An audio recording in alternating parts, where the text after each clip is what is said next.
Bon, le CAC 40 a choisi de faire fi des nouvelles tensions commerciales entre la Chine et les États-Unis pour commencer cette semaine sur une progression de 0,66% vers les 5678 points et finir le mois de septembre à plus 3,6%, pas mal.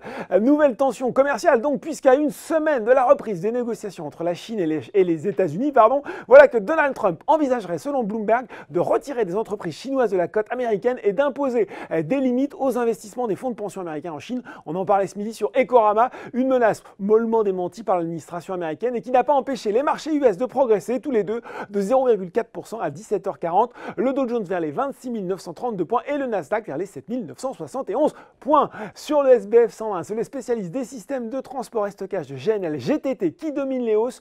Imerys et TF1, EDF aussi est bien orienté, plus 1,9%. Le groupe d'énergie a confirmé aujourd'hui la fermeture définitive de la centrale nucléaire de Fessenheim en juin 2020. Sur le CAC 40, Engie fait la course en tête devant Saint-Gobain. Le groupe a annoncé la vente de son activité vitrage bâtiment en Corée du Sud. Ça s'appelle Hankuk Glass Industry, acteur sur le marché local de la construction. Au fonds d'investissement Glenwood Private Equity, le français a déjà atteint son objectif 2019 de réaliser 3 milliards de cessions.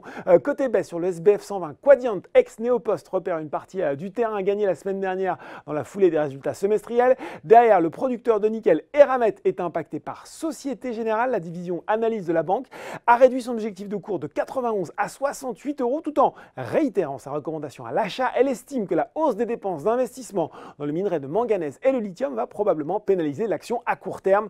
Toujours sur le SBF 120, on retrouve ensuite la biotech DBV, suivi par Casino. Et sur le CAC 40, c'est Technip FMC qui est lanterne rouge, moins 1,7%. Voilà, c'est tout pour ce soir, mais n'oubliez pas, tout le reste de l'actu éco et finance est sur Boursorama.